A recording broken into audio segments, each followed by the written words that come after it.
तो hey everyone, क्या हाल चाल आप सभी के। तो आई होप आप सब अच्छे होंगे एंड अपनी स्टडी प्रिपरेशन, आपकी क्लास 11 12 या फिर बोर्ड्स हो गए, वे सब अच्छे चल रहे होंगे। तो कुछ दिन के बाद बोर्ड आ जाएंगे, 2-4 दिन के बाद, और प्रिपरेशन भी अब चल रही होगी। तो मैं सबसे पहले बता दूं, मेरा नाम साहिब है और मैं क्लास 11 के बैकलॉग कवर कर रहा हूँ रीस्टार्ट बैच से। तो आज मैं एक ऐसे टॉपिक पर बात करने वाला हूँ जो वास्तव में बहुत ही मज़ेदार है। पहेली कुछ इस तरह है कि एक मुजरिम था जो बहुत सालों से जेल में था। तो फिर अदालत उसका फैसला करती है, तुम्हारी मौत 2 तरह से हो सकती है, एक तो फांसी और दूसरी पूरे जहरीले सांप से। कौन सी मौत से आप मरना पसंद करोगे? तो मुजरिम हिचकिचाता हुआ कहता है कि मैं जहरीले सांप से मरना पसंद करूंगा। फिर अदालत का फैसला होता है कि ठीक है, तुम्हें जहरीले सांप से ही मारेंगे। उसके बाद उससे पूछा जाता है कि उससे पूछा गया कि तुमने इतने जहरीले सांप से क्यों मरना पसंद किया?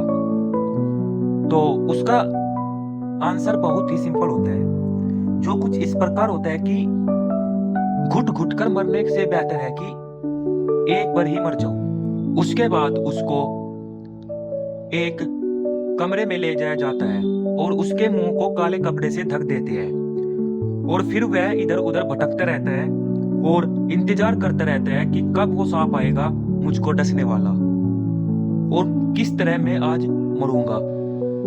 उसको कुछ ही देर बाद 2 इंजेक्शन लगाए जाते हैं जो बिल्कुल इस तरह असर करते हैं जैसे कि किसी जहरीले सांप ने उसको डस लिया है, और फिर उसकी मौत हो जाती है। रिपोर्ट के अकॉर्डिंग जो देखते हैं वो बिल्कुल उसके पूरे शरीर में इस तरह हो गया था जिस तरह की कोई सांप का काटा हुआ बंदे को हो जाता है।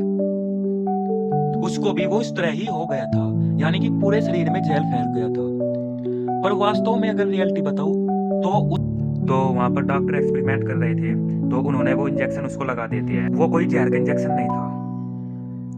बस बात ये थी कि उसको जो है टेंशन ने मार दिया था। उसका जो माइंड था, सबकॉन्शियस जो माइंड उसका था, उसने उसको खत्म कर दिया था अंदर। तो इस प्रक्रिया, इस कहानी से हमें ये सीख मिलती है कि जैसा हम अपने माइंड में सोचेंगे वैसा ही रियलिटी में होएगा। हम क्या करते हैं आज के टाइम पर कि कल से पढ़ लेंगे, उस दिन पढ़ लेंगे कि जब एग्जाम आएंगे। हम सोचते हैं कि कल से पढ़ लेंगे, देर तक रात तक नहीं पढ़ा जाता कि सुबह पढ़ लेंगे। अलार्म तो लगा देते हैं, बजता भी है, पर उठते नहीं। अगर तुम 3 सेकंड तक का अलार्म लगाकर अपने बिस्तर से उठ गए ना तो तुम उठ गए, वरना अगर 3 सेकंड से ज्यादा हो गए ना आपको तो तुम पर उठा नहीं जाने का। तो कोशिश क्या करो कि 3 सेकंड में आप अपने बिस्तर से उठकर अपने बिस्तर को समेटने की। तो इसीलिए देर तक का पढ़ना, रात तक का वो करना, अपने माइंड को जितना यूज कर सको इतना कम है। और माइंड में तो चलता रहता है कुछ ना कुछ कि कल से कर लेंगे, परसों से कर लेंगे, पर कल किसी का नहीं आता। आज से ही करना होता है, कल कभी किसी का नहीं आया। और अकेले मेहनत करो। इसीलिए तो आज के लिए बस वीडियो में इतना ही। मिलते हैं नेक्स्ट वीडियो में, जब तक के लिए हमको सब्सक्राइब कर लो।